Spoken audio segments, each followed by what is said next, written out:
आशा करता हूँ आप सब बहुत अच्छे होंगे। मेरा नाम है सिद्धांत अग्निहोत्री। स्टडी क्लोज पे आपका बहुत बहुत स्वागत है। बड़े दिनों बाद दोस्तों मैं पुराने दिन याद आ गए मुझे। मैं पीपीटी पे लेक्चर कर रहा हूँ बहुत दिनों बाद। कुछ बच्चों ने बोला था अगर आपको ये अच्छा लगे तो मैं इसको और कंटिन्यू कर दूंगा, एक दो लेक्चर और पीपीटी पे लेके आऊँगा।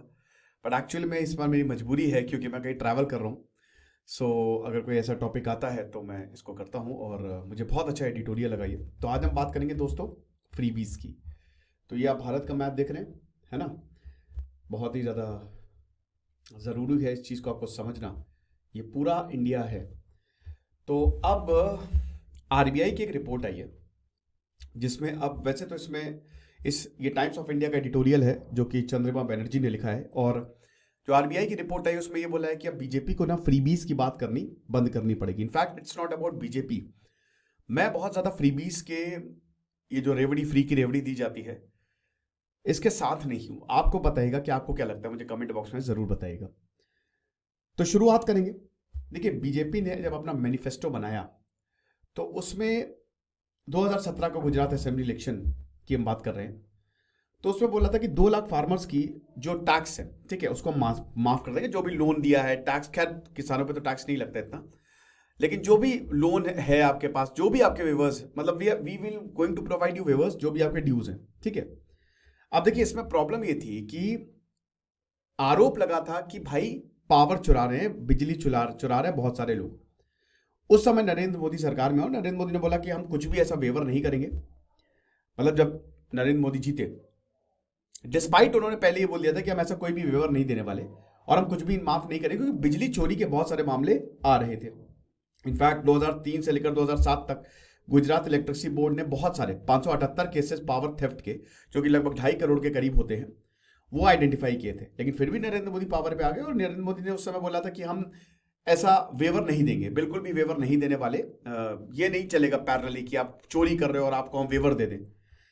तब यहाँ पे उनका ये स्टेटमेंट आया था कि जब मैं गुजरात आया दोस्तों तो बहुत ज़्यादा पावर थेफ्ट थी राज्य में। तो उस समय काफ़ी, हमने कम से कम 1000 एक्स सर्विसमैन को रिक्रूट किया ताकि कोई बिजली ना चोरी कर सके। और उस समय ये मॉरल रिस्पॉन्सिबिलिटी आ गई हर किसी की कि बिजली चोरी नहीं होगी।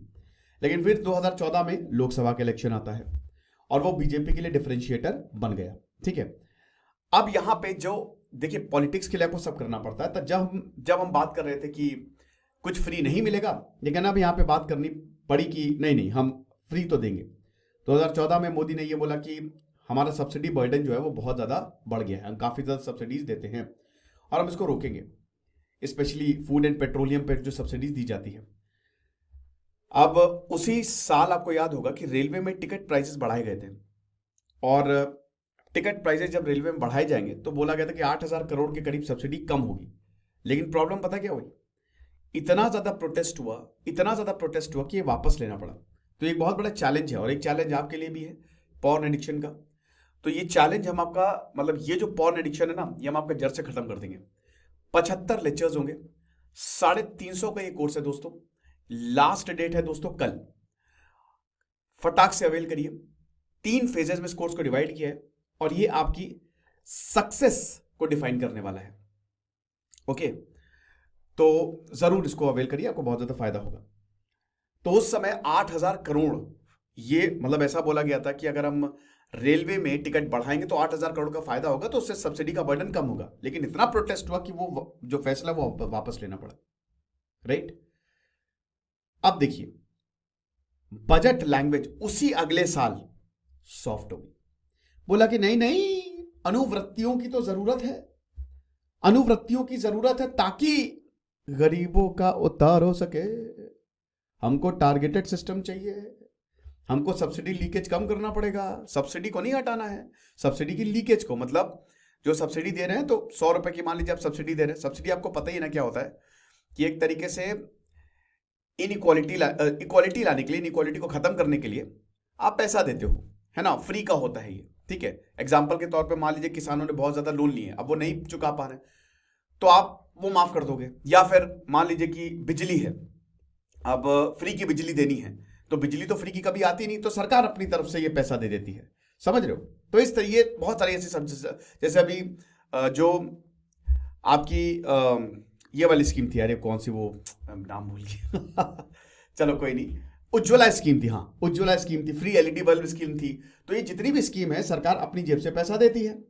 तो अब सरकार कह रही थी कि हमको, अरुण जेटली का ये बयान आया था उस समय फाइनेंस मिनिस्टर का, लेट अरुण जेटली का, कि हमको सब्सिडी कम करने की जरूरत है। और आप ये देख सकते हैं कि इस समय हाईएस्ट सब्सिडी एक्सपेंसेस जो है वो कौन से राज्य का है, तो ये महाराष्ट्र आपको दिख रहा है, ठीक है, फिर कर्नाटक और बेसिकली ये तमिलनाडु। देखिए वैसे तो सब्सिडी का कल्चर साउथ से शुरू हुआ था 1960 से, कोई फ्री साइकिल बांट रहा है, कोई राइस बांट रहा है, कर्नाटक हो गया, राजस्थान हो गया, तमिलनाडु, गुजरात। ये जो अब ये 2018 में और 2020 में सबसे ज्यादा रैंक 1 पे है तमिलनाडु, आप देख सकते हैं ना, 2020 में सबसे ज्यादा है तमिलनाडु, फिर आपका छत्तीसगढ़ आ गया, फिर कर्नाटक आ गया, फिर गुजरात आ गया। तो ये टॉप है। हर इलेक्शन में पॉलिटिकल पार्टीज फ्री पावर, है ना, फ्री बिजली, फ्री ये फ्री वो, इस सब की बात करती हैं। और 2015 में भी यही बात हुई थी। लेकिन 2019-2020 की जो बजट स्पीच आई थी, बीजेपी सरकार ने उस समय फ्री इलेक्ट्रिसिटी कनेक्शन की बात की थी कि हर घर में हम फ्री इलेक्ट्रिसिटी कनेक्शन जो है वो बनाएंगे, राइट। अब देखिए, free treatment, free LPG connection, interest subvention for farmers, assured income support, affordable food grain, free LED bulb, ये सारी चीजें जो है ना डॉक्यूमेंट ने, मतलब ये जो सब्सिडी है इसको सबवेंशन और सपोर्ट से रिप्लेस कर दिया। समझ रहे हो, सब्सिडी टर्म हटा दिया। बट भाई देखो, मतलब तो नहीं बदला ना, मतलब तो वही रहेगा भाई। सबवेंशन दो, सपोर्ट दो, आप पैसा तो अपनी जेब से ही दे रहे हो, है ना। 2018 में नरेंद्र मोदी का स्टेटमेंट आया था कि कॉमन मैन एक्सपेक्ट कर रहा है जो उसको चाहिए वो मिले, वो सॉप को डिमांड नहीं कर रहा है, इट्स आर मिथ। अब आरबीआई की जो रिपोर्ट आई है स्टेट बजट पे, वो देखिए आप, 2018 से 2023 तक की रिपोर्ट उन्होंने दी है, पिछले 5 सालों के क्या हालात हैं। अब ओवरऑल सब्सिडी एलोकेशन ध्यान दीजिएगा, 2.5 गुना ज्यादा बढ़ गए हैं, लगभग 2.2 times, will you believe it, 2.2 times बढ़ गए हैं सब्सिडी एलोकेशन। यानी कि सरकार जो पैसा देती है अपनी जेब से वो 2.2 टाइम्स, यानी कि लगभग 2.5 गुना बढ़ गए हैं।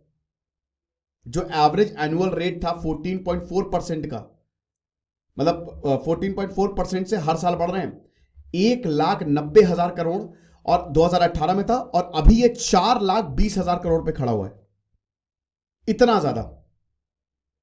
अब देखिए, इसमें कोविड भी आया, तो लार्ज पार्ट जो इंक्रीज हुआ है वो आप कोविड-19 पैंडेमिक से आप देख सकते हैं। अब मैं आपको ये मैप दिखाना चाहता हूं, ये आप देखिए, ये आपको दिख रहा है ना, ये जो डार्क कलर में है, ठीक है, ये वाला, ये हाईएस्ट है, ये जो डार्क कलर में। तो जो आपको ये साउथ वाले जो स्टेट दिख रहे हैं ना, दीज आर हाईएस्ट साउथ में। इनफैक्ट दोस्तों, राजस्थान से लेकर एमपी तक, ये आपका तमिलनाडु हो गया, कर्नाटक हो गया, आंध्र प्रदेश हो गया, तेलंगाना, स्पेशली अरुणाचल प्रदेश में सबसे ज्यादा सब्सिडीज दी जाती हैं। समझ रहे हो, 17 राज्य ऐसे हैं जहां पे सब्सिडी की भरमार है। तो ये कोई अच्छी बात नहीं है। इनफैक्ट दोस्तों, अभी रिपोर्ट सामने आई थी कि भारत के कुछ राज्य, नेक्स्ट श्रीलंका हो सकता है, उसमें पंजाब भी था, पंजाब और कुछ सदर्न स्टेट्स, अगर इनको भारत की तरफ से सब्सिडी नहीं मिल रही, मतलब भारत की तरफ से सपोर्ट नहीं होता, भारत मतलब भारत इन द सेंस कि मैं यूनियन गवर्नमेंट की बात कर रहा हूं, तो कब का ही कोलैप्स कर गए होते, ये चीज है। तो यहां पे कोविड-19 की अगर बात करें तो स्टेट बजट एलोकेशन जो सब्सिडीज के लिए था वो 40% बढ़ गया। मतलब सिर्फ सब्सिडी हम देंगे 40%, जरूरत भी थी उस समय, और वो मैं मानता हूं एक ऐसा पीरियड था कोविड-19 जब आपको पैसा देना था, और वो सही भी था, है ना। अब उसके बाद क्या हुआ, उसके अगले साल जो इंक्रीज था सब्सिडी का वो 27% था, लेकिन तब से जो बजट में सब्सिडीज दी जाती है वो थोड़ी स्लोअर रही हैं, है ना। लेकिन हमको रेफरेंस पॉइंट मिला है 2019 का पहले भी। अब देखिए, स्टेट्स अगर बजट की बात करें तो 14% था टोटल, अगर कॉम्बिनेशन की बात करें, right. Subsidies basically regular allocation है, जो कि मैंने आपको बताया। पॉलिटिकल पार्टीज कई बार टारगेटेड सब्सिडीज की बात करती हैं कि हम सबको सब्सिडी नहीं देना है, जैसे कोई गरीब है तो हम उसी को सब्सिडी देंगे, किसी को बिजली फ्री चाहिए, किसानों को पानी फ्री चाहिए तो हम उसको देंगे फ्री, क्या प्रॉब्लम है ना। अब ये हर सरकार प्रॉमिस करती है, जैसे आम आदमी party, Congress, DMK, TMC, AIADMK सब सब्सिडीज देते हैं। तमिलनाडु में तो भर भर के सब्सिडीज दी जाती है, पता नहीं कितनी ज्यादा फ्री स्कीम चलाई जाती है वहां पे। सब्सिडी बजट काफी इवनली डिस्ट्रीब्यूटेड है पार्टीज में, और यहां पे सारी पार्टी इक्वल हैं। बीजेपी की अगर बात करें, जितने राज्यों में बीजेपी की सरकार है, टोटल 34% जो सब्सिडी ये ओन करते हैं, मतलब 34% जो टोटल एलोकेशन होता है ना, 34% बीजेपी का है। आम आदमी पार्टी कांग्रेस की बात करें तो 20%, टीएमसी कांग्रेस की बात करते हैं तो वो 24%, अगर आप टीएमसी को भी इसमें ऐड कर दो तो ये चीज है। अब जैसे ये इलेक्शन में भी बहुत ज्यादा मदद करती है। एग्जांपल के तौर पे कि अगर आपको किसान का सपोर्ट चाहिए तो आप किसानों को बोलोगे हम आपके लोन माफ कर देंगे। हमको जैसे दिल्ली में फ्री पानी, फ्री बिजली, कई बार 300 यूनिट तक फ्री, उसके ऊपर अगर आप यूज करोगे 300 यूनिट तक फ्री बिजली, उसके ऊपर आपको पैसे देने पड़ेंगे। तो आम आदमी पार्टी ने किया, अब इससे लोगों को बहुत ज्यादा फायदा भी हुआ, अच्छी बात है। जैसे वाटर पे सब्सिडी दी गई थी, वाटर सेव करिए आप, तो वो अच्छा। कुछ देखिए सब्सिडीज कुछ चीजों में सही रहती है, वो भी मैं आपको बताऊंगा। अब आप ये देखिए कि जैसे आंध्र प्रदेश देखिए कि हर साल सब्सिडी, जहां 2018 में कितनी कम सब्सिडीज थी, ठीक है, वही 2023 आते आते कितनी ज्यादा बढ़ गई है। ऐसे ही अरुणाचल प्रदेश सबसे ज्यादा, अरुणाचल प्रदेश में सबसे सब्सिडी दी जा रही है। आसाम में कम हो गई है, आसाम में सब्सिडी बहुत ही कम हो गई है। बिहार में बढ़ी है, खैर बिहार में इतना ज्यादा फर्क नहीं पड़ा है, और छत्तीसगढ़ में आप देखिए, ठीक है। तो सब्सिडी लगातार बढ़ती गई है पिछले 5 सालों में। ये खैर इसमें तो आप, क्योंकि इसमें बेसिकली यहाँ पे स्टेट से इसको छोड़ते हैं हम, ठीक है। इस ग्राफ को टाइम्स ऑफ इंडिया से मैंने लिया है और बहुत ही शानदार एनालिसिस करते हैं, स्पेशली जो इनके ग्राफ होते हैं ना, कमाल मुझे लगते हैं। अब देखिए एक आर्ग्यूमेंट दिया जाता है सब्सिडीज के अगेंस्ट कि ये रिसोर्सेज वेस्ट है, रिसोर्स का वेस्ट है। जैसे अब मान लीजिए कि हम किसानों को पानी फ्री देते हैं, तो कई बार हमने जैसे पंजाब में देखा, तो पंजाब का जो अंडरग्राउंड वाटर लेवल है वो बहुत नीचे चला गया, क्योंकि जब आप पानी फ्री है, बिजली का बिल आ नहीं रहा है, तो वहां पे छोड़ देता, खुला पानी छोड़ देते हैं और पानी बहता रहता है कई बार। अब इसमें दूसरा आर्गुमेंट ये है कि बाकी प्रोडक्टिव, जैसे क्रॉस सब्सिडीज है, बाकी प्रोडक्टिव स्पेसेस से आप रिसोर्सेज को डाइवर्ट कर रहे हैं, है ना। तो अगर आप रिसोर्स यूटिलाइजेशन की, क्योंकि रिसोर्सेज हमारे पास लिमिटेड हैं, और अगर आप उसके यूज की बात करें, ठीक है, तो आपको 2 सवाल पूछने होंगे, ठीक है। सबसे पहले तो आप सब्सिडीज दे रहे हो, ठीक है। एक सवाल इसमें यह आता है कि पहली बात तो सब्सिडी देना सही नहीं है। दूसरा सवाल यह आता है कि भाई हम लोगों का ही लोगों से ही पैसा ले रहे हैं और लोगों को ही वापस दे रहे हैं, प्रॉब्लम क्या है। और लेकिन एक सबसे बड़ा जो 2 सवाल हमारे सामने खड़े होते हैं, पहली बात, क्या सरकार, आप सब्सिडी दे रहे हो लेकिन क्या सरकार बेसिक इंफ्रास्ट्रक्चर पे खर्च कर रही है अच्छा खासा, है ना। साथ ही साथ क्या वो अपने ओन एडमिनिस्ट्रेटिव स्ट्रक्चर पे इतना अच्छा खासा खर्च कर रही है। तो चलिए हम पहले पे एनालाइज करते हैं। पहला क्वेश्चन कि क्या वाकई में सरकार बेसिक इंफ्रास्ट्रक्चर पे अच्छा खर्च कर रही है। तो यहां पे अगर हम बेसिक इंफ्रास्ट्रक्चर की बात करें तो उसमें सबसे पहले आता है मेडिकल और पब्लिक हेल्थ, फैमिली वेलफेयर और वाटर सप्लाई और सैनिटेशन। ये कंपैरिजन हम देखते हैं, ठीक है। तो अगर राज्यों की बात करें तो जो उनका बहुत बड़ा एक्सपेंडिचर का शेयर है, स्पेशली हेल्थ और सैनिटेशन के लिए, ठीक है, ये इधर पे ही लगता है। जैसे सब्सिडी बेसिकली ज्यादातर हेल्थ या सैनिटेशन पे जाती है ना। और ये हर जगह, जैसे दिल्ली कहता है कि 6 से 8% हम सब्सिडी देंगे, लेकिन हेल्थ और सैनिटेशन पे 20% तक चला जाता है। स्टेट ने हालांकि अपने सब्सिडी एक्सपेंडिचर को रिड्यूस किया, जैसे आसाम का भी हमने देखा कि बहुत कम हो गया वहां पे, लेकिन पिछली 3 सालों में काफी ऐसे राज्य हैं, 6 राज्यों की बात करेंगे, जैसे गुजरात, मध्य प्रदेश, कर्नाटक, तमिलनाडु, छत्तीसगढ़ और पंजाब, जिन्होंने काफी ज्यादा हेल्थ और सैनिटेशन पे सब्सिडीज दी हैं, राइट। अब दूसरे क्वेश्चन की बात करें कि क्या ये अपने एडमिनिस्ट्रेटिव जो इनका एडमिनिस्ट्रेटिव डोमेन है वो उसमें ये इतना इन्वेस्ट करते हैं। तो भाई देखो, इसमें वेज और सैलरी बिल्स हमको देखने पड़ेंगे। 8 राज्यों की हम बात करते हैं तो 8 राज्यों की वेज और सैलरी बिल्स गए हैं 3 गुना ज्यादा, राइट। नेशनल एवरेज हाइक जो है वो 31% है, लेकिन कुछ राज्यों में काफी ज्यादा है। सबसे शार्पेस्ट इंक्रीज देखा गया है आसाम में, जहां पे वेज और सैलरी डबल हो गई है, 28,000 करोड़ से सीधा 56,000 करोड़। वेज और सैलरी मतलब जो लोगों को आप सैलरी देते हैं वो भी सरकार अपनी जेब से ही दे रही है ना, ये भी देखना है। तो आसाम का जो सब्सिडी एलोकेशन है वो 2,000 करोड़ से 32 करोड़, यानी कि खत्म ही हो गया एक तरीके से पिछले 2 सालों में। अरुणाचल प्रदेश की बात करें तो 61% इंक्रीज आया वेज और सैलरी बिल में। उत्तर प्रदेश में 55% है, मध्य प्रदेश में 45% है, बिहार में 37%, मणिपुर और त्रिपुरा में 37% है, कर्नाटक में 33% है। केरल और पुडुचेरी की बात करें तो उन्होंने अपने वेज और सैलरी बिल्स को डिक्रीज किया है। तो अगर एलोकेशन ऑफ सब्सिडीज की बात करें तो ये हमेशा लॉजिक को फॉलो नहीं करते हैं। भारत का जो जीडीपी है वो 4% हर साल 4% से ग्रो कर रहा है, लेकिन जो एनएसडीपी है, जो स्टेट का डोमेस्टिक प्रोडक्ट है, स्टेट की जो जीडीपी है 17 राज्यों की 4% से कम है, समझ रहे हो। और अगर हम उन राज्यों का एलिमिनेट कर दें जिनकी एनएसडीपी बेसिकली जो राज्यों का नेट स्टेट डोमेस्टिक प्रोडक्ट, तो एनएसडीपी जो है वो 1 लाख से कम है, उन अगर राज्यों को हटा दे तो खाली 9 राज्य हमारे पास बचते हैं, जिसमें मेघालय, मणिपुर, बिहार, नागालैंड, वेस्ट बंगाल, यूपी, झारखंड, राजस्थान और छत्तीसगढ़ आता है। ये चीज है। सिर्फ छत्तीसगढ़, राजस्थान, झारखंड की बात करें तो उन्होंने जो उनका पूरा एक्सपेंस है बजट का, उसका 5% एलोकेट किया सब्सिडीज में। तो देख सकते हैं कि जो स्टडीज की जो एनएसडीपी ग्रोथ है वो 0.4%, जैसे मेघालय और उनका शेयर देखिए 0.3% है। आप देख ही सकते हैं मैप पे, मणिपुर में जो पर कैपिटा एनएसडीपी ग्रोथ है वो 2.03% है, शेयर कितना है सब्सिडी में 3%। तो आप ये देखिए कि जो सब्सिडी ज्यादा दे रहे हैं उनकी ग्रोथ भी कम हो रही है ना। पावर सब्सिडीज की बात करते हैं, हम कहते हैं पावर सब्सिडीज फ्रीबीज हैं, लेकिन कॉर्पोरेट टैक्स जो है वो इंसेंटिव है। Subsidy as a waste narrative ये कई बार न्यू लिबरल इकोनॉमीज यूज करती हैं। ग्लोबल एवरेज की बात करें, ठीक है, तो जो शेयर है टोटल वो 47% के आसपास होगा, ठीक है। लेकिन अगर आप बड़ी इकोनॉमीज की बात करें जैसे स्वीडन और जर्मनी, इनफैक्ट अमेरिका की बात करें तो वो बिल्कुल अलग ही कहानी बयां करती है, ठीक है। अब जैसे स्वीडन की बात करें तो 73%, जर्मनी की बात करें तो 83%, अमेरिका की बात करें तो 68%। लोअर इनकम कंट्रीज जो हैं वो सब्सिडी पे कम स्पेंड करती हैं। अब आप ये देखिए कि जहां पे स्वीडन 73%, जर्मनी 83% सब्सिडी पे, कितना ज्यादा, ये देखिए आप ओईसीडी मेंबर्स जो हैं, ठीक है, जितनी भी economic organization of economic countries OECD, 60% जो है वो अपना सब्सिडी पे, हाई इनकम 50%, आधा अपना सब्सिडी पे, दुनिया जो है वो 46.6%, अपर मिडिल इनकम 45%, और जो लो एंड मिडिल इनकम है वो सब्सिडी पे बहुत ही कम खर्च कर रहे हैं। यार तो फिर तो बड़ा एक डेंजरस क्वेश्चन हो गया ये। तो इसका मतलब भारत भी तो सब्सिडी पे बहुत ज्यादा देता है पैसे, तो हम क्यों नहीं डेवलप हो रहे? प्रॉब्लम ये है दोस्तों कि सब्सिडी दीजिए, कहां दीजिए? हेल्थ पे दीजिए, एजुकेशन पे दीजिए, वो भी क्वालिटी एजुकेशन पे। आप शानदार कॉलेजेस बनाइए, आप एजुकेशन को फ्री करिए, आप हेल्थ को फ्री करिए। एपीजे अब्दुल कलाम ने बोला था ना कि एजुकेशन पूरी तरीके से फ्री होनी चाहिए। हेल्थ और एजुकेशन तो पूरी तरीके से फ्री करो, तब जाके डेवलपमेंट। तो ये जितने भी आपको देश, देखो भाई, एजुकेशन को फ्री करोगे तो भाई ये यहां पे ह्यूमन रिसोर्सेज डेवलप होंगे।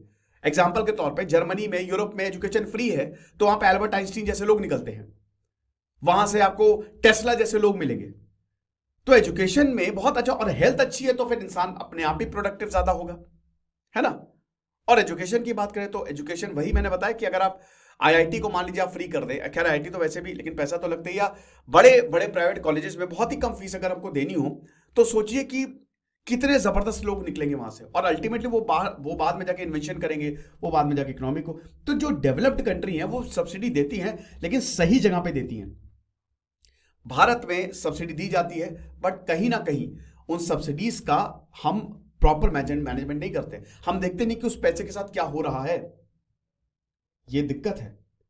एनर्जी सब्सिडी वहां पे दी जाती है, फॉसिल फ्यूल्स और रिन्यूएबल्स पे बाहर पे लार्ज शेयर्स, अगर डेवलप कंट्री की बात करें तो एनर्जी सब्सिडी बहुत दी जाती है। एग्रीकल्चरल सब्सिडी दी जाती है, भारत में भी एग्रीकल्चरल सब्सिडी दी जाती है, लेकिन कहीं ना कहीं अमेरिका और यूरोप के जो किसान हैं वो ज्यादा अवेयर हैं। भारत में किसानों को उतना नॉलेज है लेकिन बहुत सारी चीजों की नॉलेज नहीं है उनको, और ये सरकार की जिम्मेदारी है कि उनको अवेयर करें। उनके लिए क्लासेस बनाइए, आप बताइए उनको कैसे करना है चीजें, इससे किसान सुसाइड भी कम होंगे। अगर किसान अमीर होगा तो भाई उसको टैक्स देने में कोई प्रॉब्लम नहीं है। 100 रुपए वो कमा रहे तो 10 रुपए अगर आपको दे देगा तो कोई दिक्कत नहीं है। ये चीज है। सरकार जो है अगर इंडस्ट्री की बात करें तो टैक्स ब्रेक दे देती है। अब वो लगता है कि वो इंसेंटिव है भाई, हम जैसे जो बड़ी बड़ी इंडस्ट्री है उनको, उन पे कुछ चीजों पे टैक्स नहीं लेंगे, लेकिन वो तो इंसेंटिव है। लेकिन वहां से वो पैसा, that money is transferred economically deprived section. अब ये इस आइडिया से प्रॉब्लम क्या है भाई? देखो, प्राइमरी फंक्शन ऑफ द सरकार क्या है? वेलफेयर। ये हमको समझना पड़ेगा, राइट। और सेंट्रल गवर्नमेंट जो है उसने अपनी स्पेंडिंग भी सब्सिडीज पे ज्यादा बढ़ा दी है पिछले 3 सालों पे। कुछ नंबर्स काफी ज्यादा बड़े हैं, जैसे आप देख ही सकते हैं। 2018-19 बजट की बात करें, ये देखिए आप जो सबसे नीचे आपको दिख रहा है ना, जो एक्चुअल बजट देखिए, अगर बजट तो लाखों करोड़ों में होते हैं, 2,92,824 करोड़, राइट। सिर्फ ये सब्सिडीज के लिए बजट था। आप देख सकते हो कि एक्चुअल बजट जो है सिर्फ सब्सिडीज के लिए 2,92,824 करोड़, और ये लगातार ये आज आके 5,62,000 करोड़ पे रुका है। तो कितना ज्यादा ये बढ़ गया है अगर आप सिर्फ सब्सिडीज की बात करें तो, राइट। ये चीज है। तो 2019-20 तक सेंट्रल की जो स्पेंडिंग थी on subsidy, it is used to be lower than the budget amount. जो बजट अमाउंट था उससे पहले, भाई आप ये देखिए 2017 में क्या था, टोटल बजट इतना था 2,24,000 करोड़, लेकिन सब्सिडी खाली 2,72,000 की दी गई थी। यानी कि मतलब देखिए बजटेड मतलब इतना बजट है सब्सिडी के लिए, और ये एक्चुअल मतलब कितना खर्च किया है। तो अगर अभी आप देखो 2022 में, तो देखिए बजटेड अमाउंट कितना है, 3,55,000 करोड़ जो है हमने इतना एलोकेट किया था, ठीक है। लेकिन अभी इससे बहुत ज्यादा खर्च हो गया सब्सिडीज पे, 5,62,000 करोड़। तो फिर सरकार की तो हालत टाइट होगी ना। वही पहले जितना बजटेड अमाउंट उससे कम ही हम सब्सिडीज पे देते थे। अब भारत की बात करें तो ज्यादातर जो सब्सिडी का शेयर है वो फूड पे जाता है, वो हम सबको पता है। जिस तरीके से डेवलप्ड कंट्रीज हैं उनके डायनेमिक्स है सब्सिडीज के, वो भारत में नहीं है, मैंने आपको अभी जैसे बताया। और यही हम डिस्कशन इसका नहीं करते, ये चीज है। अभी अगर बात करते हैं कांग्रेस की सरकार में कि जो शेयर ऑफ सब्सिडी था वो खाने पे जाता था, फर्टिलाइजर फ्यूल पे जाता था, अब वो फूड फर्टिलाइजर और इंटरेस्ट पे जाता है। सेंट्रल की बात करें तो अभी लास्ट बजट में जो मतलब उनके पास आया 2023-2024 का, इसमें कस्टम ड्यूटी एग्जेम्पशन भी काफी ज्यादा थे कैपिटल गुड्स और मशीनरी पे, राइट। काफी कुछ था, ethyl alcohol, denatured ethyl alcohol था, एथेनॉल प्रोडक्शन जो अभी ब्लेंडिंग के लिए, और उस पर काफी ज्यादा टैक्स में छूट दी गई थी, वो भी एक तरीके की सब्सिडी है। बट इसका मतलब ये नहीं है कि फार्म सब्सिडी चली गई हैं। पिछले 5 साल में सरकार की अगर बात करें, जो सरकार ने बताया राज्यसभा में, इनपुट सब्सिडीज ने लगभग 7% जो टोटल इनकम है एग्रीकल्चर उसमें कंट्रीब्यूट किया है, राइट। ये चीज है। तो यहां पे हमको ये समझना पड़ेगा सब्सिडीज को लेके, और बीजेपी इस हिसाब से इस बार अपना वो भी चेंज करेगी। मेरे हिसाब से डेवलपमेंट या स्किल पे ज्यादा फोकस होना चाहिए। आप इतना ज्यादा लोगों को काबिल बना दो कि वो सब्सिडी की डिमांड ही ना करें, बट इसके लिए तगड़ी पॉलिटिकल विल की जरूरत होती है। आज हम अगर किसी को फ्री में कुछ दे रहे हो, कल आके फिर मांगेगा। हम उसको डिपेंडेंट ना बनाए, हम उसको इंडिपेंडेंट बनाए। बाकी आप भी इंडिपेंडेंट बनोगे, मुझे पता है कि आप पॉर्न एडिक्शन के जाल में फंसे हुए हो, तो हम इसको सॉल्व करेंगे। आ जाओ फटाक से कोर्स में admission low. Thank you so much.